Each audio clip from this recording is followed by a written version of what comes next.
Viktor Orbán did not need to stand outside Europe to fight it. That is what makes him such a dangerous figure in modern European politics. He did not build his power as an exile, a rebel, or an outsider storming the gates. He built it from inside the system itself, as the prime minister of an EU member state, sitting at the same tables, signing the same treaties, using the same institutions, and then learning how to weaponize those institutions when the moment suited him. Reuters has repeatedly described Orbán as a leader often at odds with the European Union, a politician who has maintained ties with Russia while opposing Ukraine's path into the EU. That is not just ideological friction, that is a governing style. And by March 2026, that style had become something darker. Because Orbán was no longer just the awkward contrarian of Brussels. He was the man blocking a vital €90 billion EU loan for Ukraine at one of the most fragile moments in Europe's confrontation with Russia. Reuters reported on March 19th that EU leaders were expected to put heavy pressure on him in Brussels to lift his blockade on the loan, which was seen as vital for Ukraine's war effort. In other words, one national leader, from a relatively small member state, had found the pressure point of the entire continent. That is Orbán's real talent. Not charisma alone, not nationalism alone, leverage. He has spent years turning Hungary's position inside the European Union into a kind of political choke point. He does not need to defeat the EU from the outside because he understands that the most effective sabotage often comes from those already inside the room. The daily political reality of Brussels is built on procedure, compromise, deadlines, and unanimous decisions in crucial areas. Orbán understood something many others were too polite to admit. Inside a union built on consensus, the man willing to delay consensus can extract outsized power. That is why this story is bigger than one loan. It is about a system that assumed all its members ultimately wanted the same destination, even if they argued over the route. Orbán has spent years proving that assumption weak. He has shown that a leader can remain fully inside the European project while still treating it as something to pressure, stall, embarrass, and bargain with. Reuters' recent reporting on the April 12th Hungarian election underscores just how central this posture has become to his political image. Orbán presents himself as the man who resists foreign pressure, protects national sovereignty, and refuses to let Hungary be dragged into someone else's war. That image matters because it gives his veto politics an emotional foundation. He is not selling himself to voters as a technocrat who carefully negotiates the best compromise in Brussels. He is selling himself as a man who says no when everyone else demands obedience. In a softer era of European politics, that posture might have looked provincial. In an age of war, sanctions, energy insecurity, and backlash against supranational institutions, it looks to supporters like strength. To his critics, it looks like blackmail. Both sides understand the same thing. Orbán's real power is not Hungary's size. It is Hungary's ability, under his leadership, to slow everyone else down. And that is the first dark truth of this story. Orbán did not become one of Europe's most consequential politicians by being admired. He became consequential by learning how to make Europe wait. And in March 2026, as Brussels prepared to pressure him over Ukraine, that waiting began to look less like negotiation and more like hostage-taking. Reuters framed the summit around heavy pressure on Orbán to drop his blockade. The language alone tells you how far this had gone. This was not routine bargaining anymore. This was the rest of Europe trying to pry open the grip of a man who had discovered the value of delay. That is why Viktor Orbán is such a strong scandal figure, not because he was caught in one explosive private disgrace, but because he turned public obstruction into a method of rule. And when a leader can hold up a continent with one word, scandal stops looking like chaos. It starts looking like design. The scandal became impossible to ignore when the number got too big. €90 billion. That was the size of the loan Orbán was blocking. A sum Reuters described as vital for helping Ukraine continue its fight against Russia's invasion. This was not some technical dispute over paperwork or an abstract policy disagreement hidden deep in EU bureaucracy. It was a wartime financial lifeline, and Orbán had his hand wrapped around it. Reuters reported that EU leaders heading into the March 19th summit were preparing to press him heavily to lift that blockade. That is what transformed the story from routine dissent into continental drama. Europe has always had internal arguments. It has always had leaders who posture, delay, or demand concessions. But there is a point where dissent stops looking like democratic friction and starts looking like an attempt to turn institutional rules into a weapon. When that happens around a loan of this magnitude, in the middle of an active war, the symbolism becomes brutal. Orbán was no longer simply voicing reservations. He was occupying the choke point between Europe's promises and Ukraine's needs. And the timing made it worse. Reuters had already reported in late February that Hungary was blocking not only the huge loan for Ukraine, but also new EU sanctions on Russia on the eve of the 4th anniversary of Moscow's full-scale invasion. That meant Orbán's strategy was not a one-off burst of resistance. It was a pattern. Again and again, at moments when Europe needed to project unity, he found a reason to step on the brakes. That is why the March 19th summit mattered so much. It was not simply about one decision. It was about whether the European Union had become structurally vulnerable to one leader's willingness to exploit crisis for leverage. This is where the scandal becomes more than money. Because the real danger of a blockade like this is psychological. It tells allies, adversaries, markets, and voters that Europe's unity is conditional. It suggests that even when war is at the door and the geopolitical stakes are obvious, internal veto power can still be turned into a bargaining chip. For Ukraine, the message is grim. Your survival may depend not only on defeating Russia, but on navigating the private grievances and transactional instincts of leaders inside your own camp. For Moscow, the message is much better. Europe remains divisible. And Orbán knows all of that. That is part of why his role is so unsettling. He is not stumbling into these leverage points accidentally. He understands exactly when Europe is weakest, when urgency is high, when deadlines are close, when consensus is needed fast, and when moral pressure makes the rest of the bloc reluctant to escalate the conflict openly. That is when he can drive the price of his consent higher. Reuters' wording around Brussels pressing Orbán underscores that by March 2026, other leaders were not dealing with a colleague in routine disagreement. They were trying to manage a political holdout who had become too central to ignore and too disruptive to trust. That is why blockade is the right emotional word for this part of the story. Not because Orbán controlled tanks or border crossings, but because he controlled time. He could slow decisions, delay money, stretch negotiations, force everyone else to keep circling back to him while Ukraine kept waiting. In war, time is never neutral. Time costs ammunition, morale, planning, and lives. So when a leader inside the EU starts playing with time, he is not merely being difficult, he is altering the moral texture of the whole institution. And that is where the scandal sharpens. Orbán presents himself as protecting Hungarian interests. His critics see something else, a man who has learned that in a crisis-ridden Europe, delay is its own currency. The bigger the emergency, the more valuable his obstruction becomes. The more essential unity is, the more power accrues to the person willing to fracture it. That is not just hardball politics. It is a model of rule built on making common cause contingent on personal leverage. By the time EU leaders assembled in Brussels, the message was painfully clear. Orbán had found the point where Europe was most exposed, and he was pressing on it.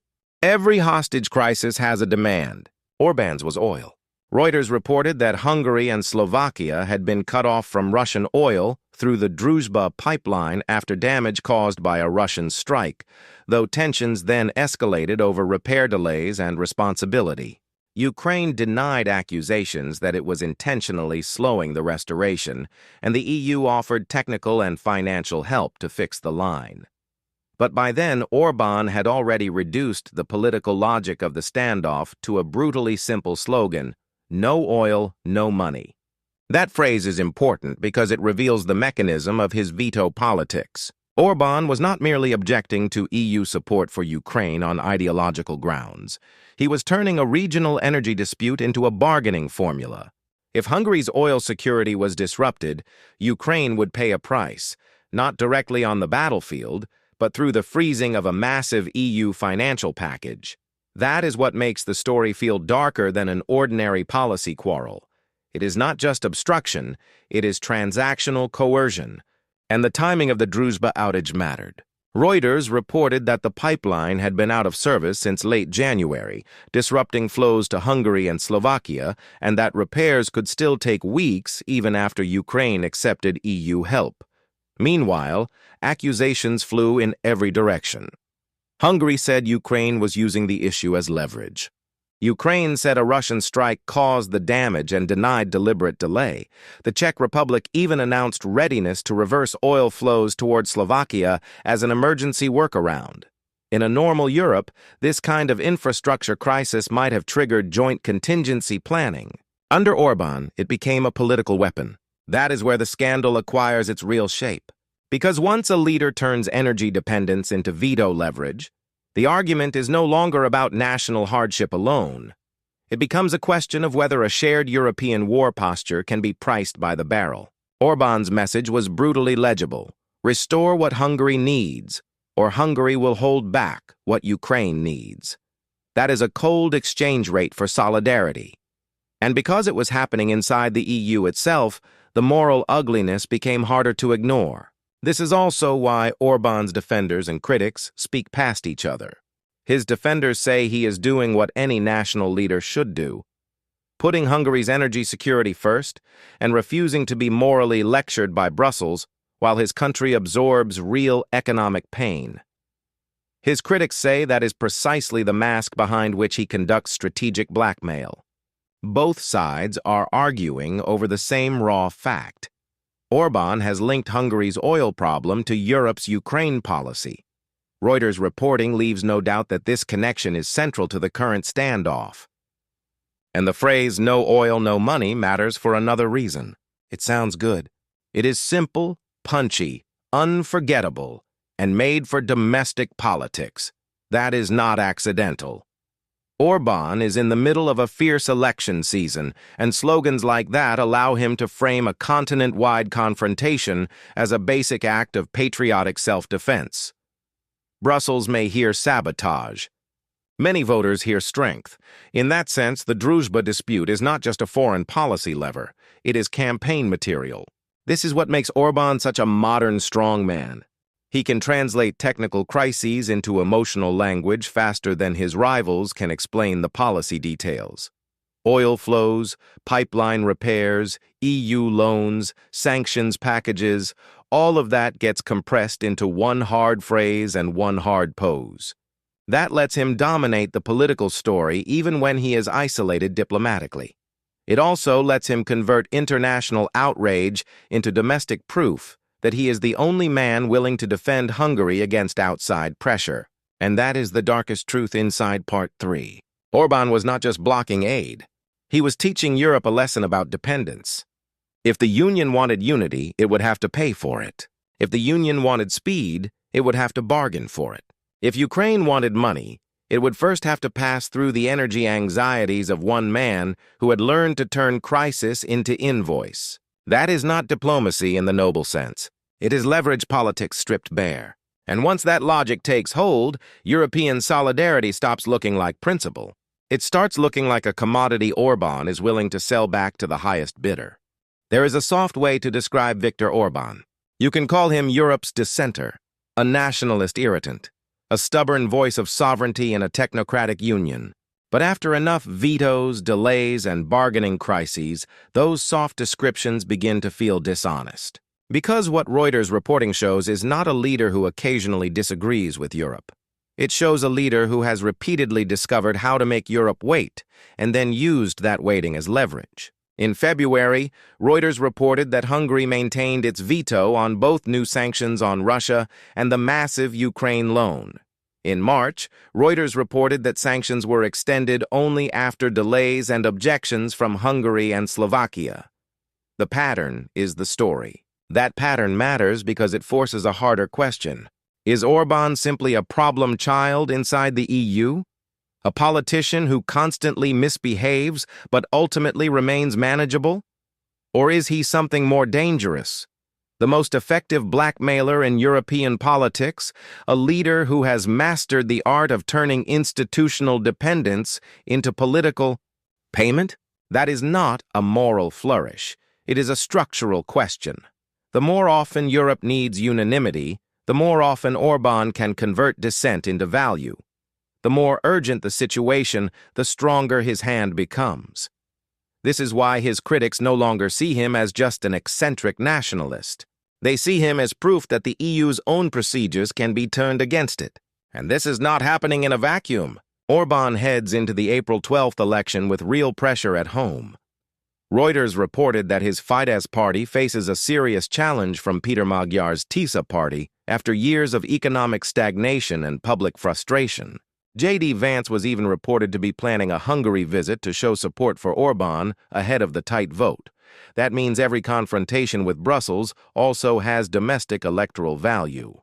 The more Orbán can be seen standing alone against Europe, the more he can wrap himself in the politics of resistance. That is why the veto story is not just foreign policy. It is identity politics at continental scale. Orbán is selling Hungarians a simple narrative. Brussels wants obedience, I want independence. Ukraine wants money, I want security. The EU wants moral consensus, I want Hungarian interests first. Whether that story is fair is almost secondary.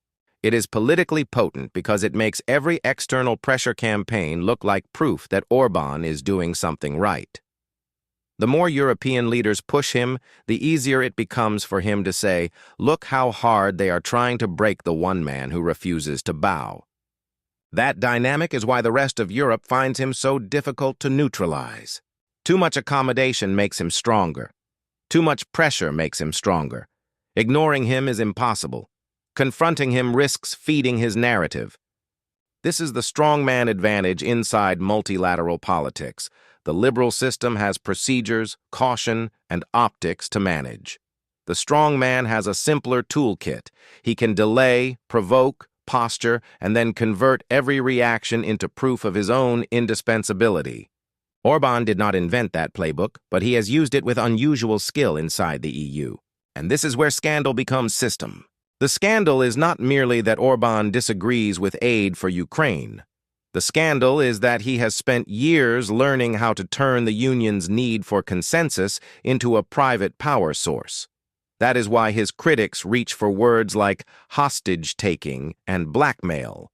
Because once you watch this pattern long enough, it stops looking like principled dissent and starts looking like a man who has priced Europe's unity according to what he can extract in return. This does not make Orbán unique in world politics. It makes him unique inside this institution. The EU was supposed to tame nationalist brinkmanship through shared rules. Orbán learned how to reverse the current. He took the rules and used them to intensify nationalist brinkmanship instead.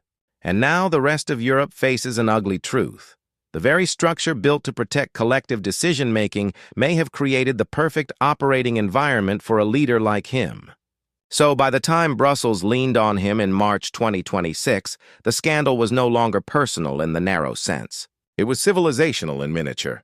Could a union built on solidarity survive a member who had learned to monetize solidarity itself? Some leaders are defined by what they build. Others are defined by what they stop. Viktor Orbán belongs in the second category. His place in modern European history may ultimately rest less on domestic reform or ideological speeches than on the brutal efficiency with which he turned a veto into a continental stress test. The March 19th Brussels pressure campaign over the Ukraine loan was not just another summit quarrel. It was the logical climax of years in which Orbán steadily refined one lesson inside a nervous, procedure-heavy union. The ability to say no at the right moment can make one leader larger than his country. That is why this story fits him so perfectly. Orbán is not a scandal figure in the tabloid sense. He is not powerful because of one shocking leak or one spectacular personal disgrace. He is powerful because he has built a political identity around controlled obstruction. The veto is not just a tool for him. It is theater, campaign message, negotiating chip, and myth all at once. When he uses it, he does not merely delay policy.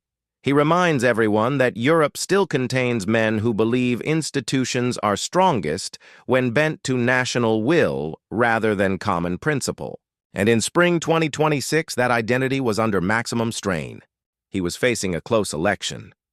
Reuters reported that polls showed Fidesz under real pressure from TISA. He was under attack over press freedom after journalist groups condemned the removal of independent reporters from a campaign event. He was clashing again with Brussels over Ukraine. And yet this is exactly the kind of environment in which Orbán often thrives. Pressure hardens the role he knows best, the embattled defender of Hungary against a foreign political class that, in his telling, never stops demanding submission. That is why the veto story matters beyond Ukraine. It shows how Orbán has fused foreign policy brinkmanship with domestic survival. Each Brussels confrontation becomes campaign evidence. Each EU complaint becomes validation. Each blocked sanction or frozen loan becomes one more scene in the same drama, Orbán alone against the system, Orbán alone against the moral language of Europe, Orbán alone insisting that Hungary's interests will not be sacrificed for someone else's consensus. To his admirers, that makes him brave. To his critics, it makes him corrosive. And both sides, in their own way, are acknowledging the same fact: Orbán has succeeded in making Europe revolve around his refusal. That is a remarkable form of power. It is not productive power. It does not build bridges or generate shared legitimacy. But it is real. It forces others to react. It makes urgency flow through him. It turns one national veto into a continental event. That is why the final image of this story is so sharp. Not Orbán shouting, not Orbán campaigning, not Orbán smiling for supporters, but Orbán sitting inside Europe's central chamber while the rest of the continent tries to move around him and cannot. That is his political art form, not conquest from the outside, stoppage from within. And maybe that is the most unsettling lesson of all. Europe spent decades imagining that the great danger would come from forces trying to break it apart from beyond its borders. Orbán showed that a more elegant danger could emerge from inside a leader who never had to destroy the Union, only to learn how to make its need for unity serve his own survival. So if you want the cleanest summary of Viktor Orbán, it may be this: he did not need to leave Europe to fight Europe. He only needed to understand that in a house built on consensus, the last man willing to block the door can become the most important man in the room. And that is why, by March 2026, Viktor Orbán no longer looked like Europe's awkward outlier. He looked like the man who had learned how to hold it hostage.